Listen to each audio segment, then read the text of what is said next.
Students, accounts classes में आप लोगों का स्वागत है। आज मैं टीएस रिवार्ड 2019-20 एडिशन का चैप्टर 3 का क्वेश्चन नंबर 28 बताने जा रहा हूं। इस क्वेश्चन को जिनके पास बुक नहीं है स्क्रीन पर में देख सकते हैं।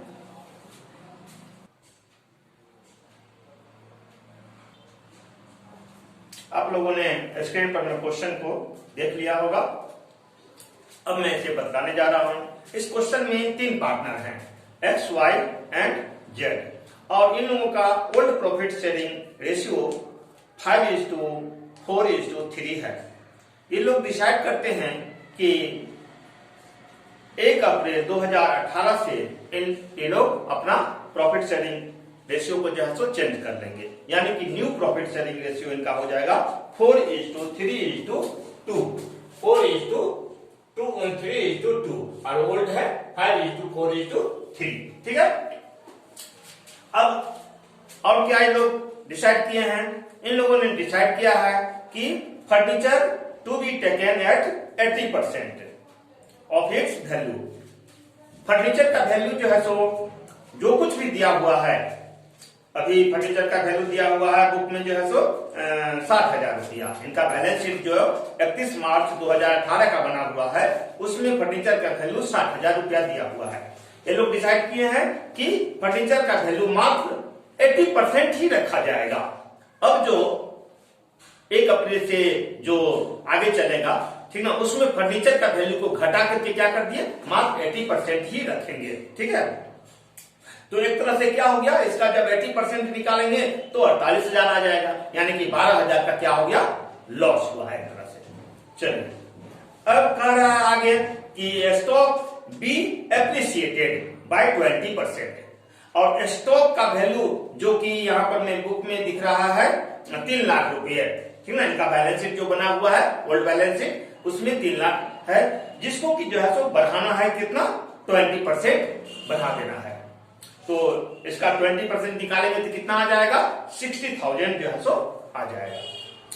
प्लांट और मशीनरी का वैल्यू बतला रहे हैं कि जो है सो 4 लाख पर में किया जाएगा। तो बैलेंस शीट में प्लांट और मशीनरी का वैल्यू कितना दिया हुआ है, 4,20,000 दिया हुआ है, और वैल्यू अभी कितना रखना है, 4 लाख, यानी कि 20,000 का जो है सो क्या हो रहा है, लॉस हो रहा है, वैल्यू घट रहा है।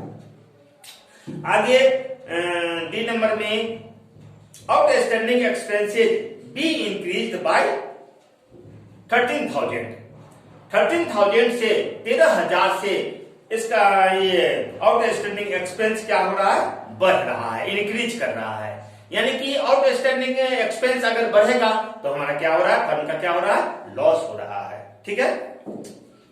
आगे कह रहा है कि partners agreed that alternative value are not be recorded in the book, and they also do not want to distribute the general reserve। और बैलेंस शीट में जो जनरल रिजर्व दिया हुआ है, तो इन लोगों ने डिसाइड किया है कि उसको जो है सो बांटा नहीं जाएगा, ठीक ना। क्योंकि आप लोगों को पहले बतला चुके हैं कि अगर बैलेंस शीट में जनरल रिजर्व, ठीक ना, वगैरह रहता है, तो किसी भी प्रकार का रिजर्व रखा हुआ है या प्रॉफिट हुआ है, तो इस सब को क्या करते हैं, पार्टनर अपने आप में बांट लेते हैं। उसके बाद न्यू प्रॉफिट शेयरिंग रेशियो जो है सो फिर आगे जो है सो फर्म चलती है। तो यहाँ पर मैं जनरल रिजर्व को कहा गया कि डिस्ट्रीब्यूट नहीं किया जाएगा, ठीक ना, यानी कि न्यू जो बैलेंस शीट बनेगा उसमें जनरल रिजर्व जितना अभी है उतना ही वहां भी रखना है। You are requested to pass a single general entry to give effect to the above. आपसे रिक्वेस्ट किया गया है कि सिंगल जनरल एंट्री जो है सो बनाने के लिए इसका जो इफेक्ट आएगा, प्रॉफिट शेयरिंग रेशियो में जो बदलाव आ रहा है, इसका जो इफेक्ट आएगा, इसके लिए जनरल एंट्री पास करने के लिए। साथ ही साथ also prepare balance sheet of new firm, और न्यू फर्म का जो बैलेंस शीट होगा, जैसा कि हम लोगों को यहाँ डिटेल में बताया गया है, उसके बेस पर में बना देना है। ठीक है। तो अब हम चलते हैं, देख लीजिए ओल्ड शेयर पार्टनर का लिखा हुआ है ओल्ड प्रॉफिट शेयरिंग रेशियो और न्यू भी यहाँ पर में हम लिख चुके हैं। प्रॉफिट शेयर रेशियो कैसे करके कैलकुलेशन ऑफ सेक्रीफाइसिंग और गेनिंग रेशियो किस प्रकार से निकालते हैं आप लोगों को बताया है कि जा चुका है, इसके बारे में विशेष बताने का जरूरत नहीं है। फिर भी यहाँ पर मैं जो है सो निकाल के रखे हैं, देख लीजिए 1/36 आया है किसका, x का, यानी कि x जो है यहाँ माइनस में है तो x क्या कर रहा है, गेन कर रहा है, ठीक है। y का जो है सो y 0 आ गया तो y का निकाले तो 0 आ गया, यानी कि y को नो गेन हो रहा है नो सेक्रीफाई कर रहा है वो, ठीक है। अब z का शेयर 1/36 प्लस में आया है, यानी कि z क्या कर रहा है, सेक्रीफाइस कर रहा है, z का क्या हो रहा है, त्याग हो रहा है। z के शेयर, z अपना शेयर को क्या कर रहा है, त्याग कर रहा है, और उसी शेयर को जो है सो कौन x क्या कर रहा है, गेन कर रहा है, ठीक है। तो अब हम लोग जो है सो क्या करेंगे, ये वर्किंग नोट 1 में था, कुछ भी बनाने के पहले हम लोगों को वर्किंग नोट देना पड़ेगा। वर्किंग नोट 2 में चले आते हैं तो किस एसेट का वैल्यू घट रहा है, किसका वैल्यू बढ़ रहा है, उसके बेस पर में जो दिया हुआ है, जो अभी अभी आप लोगों को समझाए हैं, उस पर में देखें हम लोग कि स्टॉक का वैल्यू जो है सो क्या हो रहा था, इंक्रीज कर रहा था, कितना परसेंट, 20% से। तो उसका 3 लाख का जब 20% निकालेंगे तो कितना आ जाएगा, 60,000 रुपया। तो बढ़ा है तो जिसका वैल्यू बढ़ता है जिस एसेट का, उसको हम लोग कहां किस साइड में दिखाते हैं, सीआर साइड में दिखाते हैं, ठीक है। और जिस एसेट का वैल्यू जो है सो घटता है उसको जो है सो डीआर साइड में दिखलाते हैं। तो ये डीआर साइड है हमारा। तो स्टॉक जो है सो 60,000 से बढ़ा। आगे फर्नीचर के बारे में बोला कि फर्नीचर जो है सो कितना परसेंट था, फर्नीचर को जो बोला कि 80% जो है सो रखना है। तो जितना भी फर्नीचर है, 60,000 का फर्नीचर है, अब उसको घटा करके 80% रखना है मात्र, यानी कि 48,000 रहेगा, ठीक ना। जो 60,000 का वैल्यू था अब 48,000 ही रहेगा, यानी कि 12,000 का क्या हो गया, लॉस हो गया, ठीक है। इसलिए डीआर साइड में हम जो है सो यहाँ पर फर्नीचर का वैल्यू 12,000 लिख दिए। अब आगे फिर कहा है प्लांट और मशीनरी। प्लांट और मशीनरी के बारे में बताया गया है कि उसका वैल्यू कितना रखना है, 4 लाख रुपया रखना है। तो पहले कितना था, 4,20,000 था, यानी कि 20,000 वैल्यू क्या हो गया, घट गया। तो प्लांट और मशीनरी का वैल्यू 20,000 यहाँ पर दिखला दिए डीआर साइड में, ठीक है। अब आगे तो एक्सपेंस जो है सो क्या हो गया, ठीक ना, बढ़ा है, इसलिए हमारा लॉस हुआ, तो हम उसको जो है सो यहाँ पर में डेबिट साइड में दिखला दिए। अब हम क्या करेंगे, अब हम देखेंगे कि सीआर साइड में टोटल कितना है, तो देखना है 60,000 है, और डीआर साइड में कितना है, इस सब को जब ऐड करेंगे तो कितना आ जाएगा, 3 2 5, ठीक ना, 3 2 5 और जो है सो 4, यानी कि 45,000 रुपया आएगा। कितना आएगा, 45,000 को। तो इस 60,000 में से 45,000 को क्या कर लेंगे, माइनस कर लेंगे।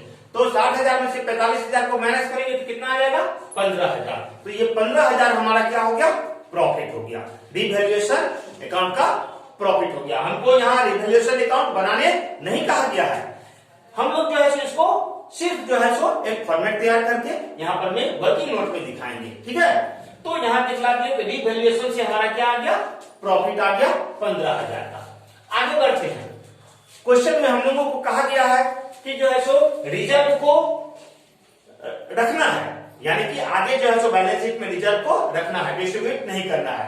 तो इसलिए ये वाला रिजर्व जो 75,000 का बैलेंस शीट में दिया हुआ है, और ये जो प्रॉफिट हुआ है रिवैल्यूएशन से, इस दोनों का क्या करना पड़ेगा, एडजस्टमेंट करना पड़ेगा, ठीक ना, क्योंकि प्रॉफिट शेयरिंग रेशियो क्या हो रहा है, चेंज हो रहा है। तो ये दोनों को ऐड कर देंगे तो टोटल कितना आ जाता है, 90,000। अब ये जो 90,000 आया, इसको हम लोग ये जो ऊपर में सेक्रीफाइसिंग और गेनिंग रेशियो निकाले हैं, ठीक ना, उसी रेशियो में जो सेक्रीफाइस करेगा उसको गेन करने वाला पार्टनर क्या करेगा, देगा। सेक्रीफाइस करने वाले को गेन करने वाला पार्टनर उसका जो है क्षतिपूर्ति को जो है सो पूरा करेगा, ठीक ना, कंपनसेट करेगा, ठीक है। तो यहां पर में amount to be debited to X capital, X का कैपिटल कितना डेबिट होगा, इसका जब निकाले हम लोग 1/36, यहाँ आया था 1/36 और ये 1/36, तो 1/36 जब किए 90,000 का, तो कितना आ गया हम लोगों का 2500 रुपया, यानी कि x का कैपिटल 2500 से डेबिट किया जाएगा और y का कैपिटल, y चूंकि क्या कर रहा है, y देखिए यहाँ y नहीं होगा, यहाँ z सैक्रिफाई कर रहा है, z सैक्रिफाई कर रहा है, तो z का कैपिटल अकाउंट क्या होगा, क्रेडिट किया जाएगा, y का कैपिटल अकाउंट डेबिट किया जाएगा, x का कैपिटल अकाउंट डेबिट किया जाएगा और z का कैपिटल अकाउंट क्रेडिट किया जाएगा। ठीक है, इसी चीज को हम लोग कहां दिखाएंगे, सिंगल एंट्री जो बनाने के लिए बोला है यहां पर में दिखला देंगे जनरल एंट्री में। ठीक है, तो अब हम लोग यहां तक पहुंच गए। अब पहले जो है सो हम लोग क्या कर लेते हैं, एक हमारा कंप्लीट हो जाएगा, जनरल एंट्री पर में चले आते हैं। अब देखिए यहां पर में जनरल किसको करना था डेबिट और किसको करना था क्रेडिट, डेबिट करना था एक्स को, तो यहां दिखला दिए। जनरल एंट्री बनाने जानते ही हैं आप लोग कहीं कितना क्वेश्चन भी सॉल्व कर चुके हैं। तो X capital account to Z capital account कितना रुपया से, 2500 रुपया से। ठीक है, ये 2500 रुपया कहां से आया था, तो adjustment of general reserve and revaluation profit, revaluation का प्रॉफिट और जनरल रिजर्व जो था उस का जो ये रेशियो निकला था उसी को हम लोग यहां पर में दिखाए जनरल में।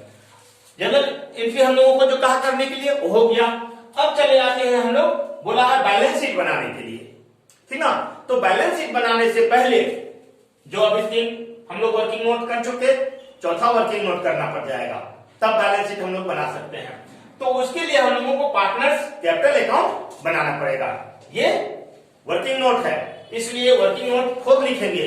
ये हमको बनाने के लिए क्वेश्चन में नहीं कहा है, क्वेश्चन में हमको सिर्फ 2 चीज कहा गया बनाने के लिए। ठीक है, तो पार्टनर्स कैपिटल अकाउंट हम लोग जानते ही हैं कि पार्टनर्स कैपिटल अकाउंट में क्या करते हैं, सीआर साइड में हम लोग जो दिखाते हैं किस चीज को, जो बैलेंस शीट में कैपिटल दिया हुआ रहता है बाय बैलेंस बीडी करके, तो बाय बैलेंस बीडी। ठीक है, एक्स का था 4 लाख रुपया, वाई का क्वेश्चन में दिया हुआ है, देख लीजिए है ना, वाई का दिया हुआ है 3 लाख और जेड का दिया हुआ है 2 लाख। अब आगे ये जो 2500 रुपया था, ठीक है, तो एक्स का अकाउंट क्या हो रहा है, डेबिट हो रहा है। एक्स पैसा दे रहा है, किसको दे रहा है, जेड को दे रहा है। एक्स 2500 रुपया जेड को दे रहा है, तो यहां कैपिटल अकाउंट में जेड का कैपिटल क्या होगा, बढ़ेगा 2500 रुपया से, इसलिए जेड में जो है सो 2500 रुपया यहां पर में दिखाएंगे एक्स कैपिटल करके। एक्स चूंकि जेड को दे रहा है 2500 रुपया, तो एक्स का क्या हो जाएगा, एक्स का घटेगा 2500 से, तो यहां हम डेबिट कर दिए, क्या करके, जेड कैपिटल अकाउंट, यानी कि जेड को जो दिया गया था 2500 रुपया, वो 2500 रुपया एक्स का क्या हो गया, डेबिट हो गया। ठीक है, अब हम लोग और कोई एंट्री नहीं है हम लोगों के पास में, तो यहां पर में जो है सो सिर्फ जो है सो हमको इतना ही बनाना था।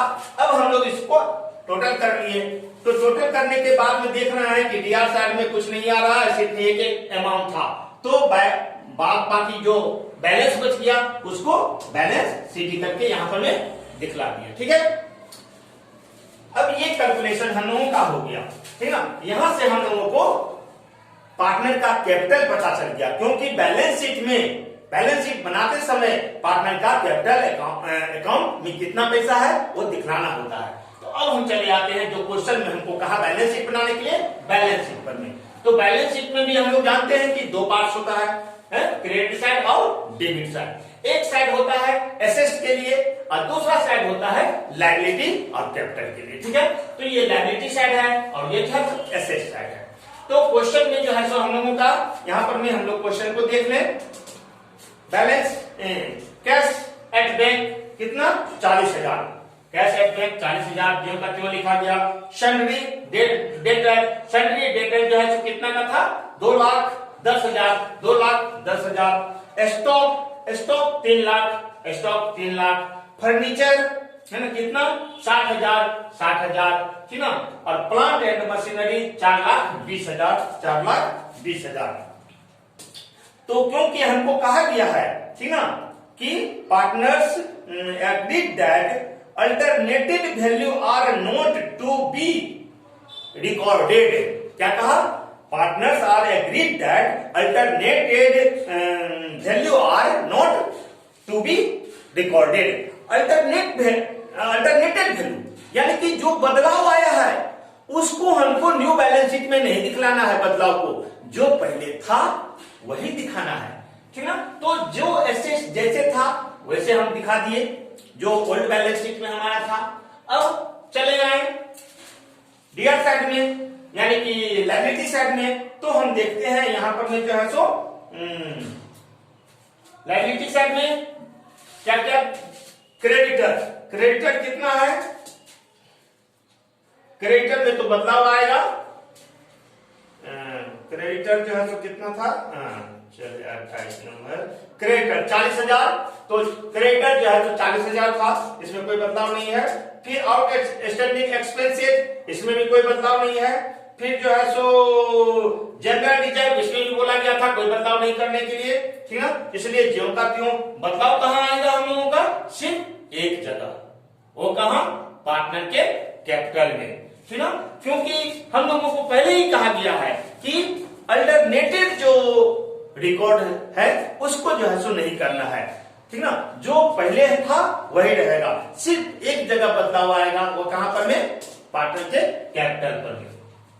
तो ये जैसे था वैसे हम लोग वहां से देख करके यहां लिख दिए। अब पार्टनर का कैपिटल अकाउंट यहां जो बनाए, यहां जो कैपिटल आया बैलेंस सीडी कितना, देखिए एक्स का कितना 3,97,500, तो एक्स का कैपिटल 3,97,500। बी का कितना आ गया, बी का नहीं वाई का 3 लाख, तो 3 लाख दिखा दिए। जेड का कितना आया 2,02,500, 2,02,500, टोटल जुड़ के कितना हो गया 9 लाख, ठीक है। अब हम दोनों साइड का जब टोटल करेंगे तो देखेंगे कि इक्वल आ गया, कितना आ गया 10,30,000, और इस साइड में भी जो है 10,30,000। दोनों साइड अगर इक्वल आ गया यानी कि बैलेंस शीट हमारा मिल गया, इसका मतलब है कि हम लोगों ने जो क्वेश्चन बनाया वो क्या है, करेक्ट है। अभी तक आप लोगों में से जिन्होंने चैनल को सब्सक्राइब नहीं किया है, प्लीज जो है सो चैनल को सब्सक्राइब कर लें। वीडियो अच्छा लग रहा हो, समझ में आ रहा हो तो लाइक करें और अपने फ्रेंड में शेयर करें। और आप लोगों से कहना चाहता हूं कि मेरा एक और चैनल है जिसका नाम है SKR इंग्लिश स्पोकन। तो यदि इंग्लिश में किसी तरह का कोई कमी हो आप लोगों को, तो उस चैनल को भी जो है सो खोल करके देखें, SKR इंग्लिश स्पोकन। वीडियो देखने के लिए धन्यवाद।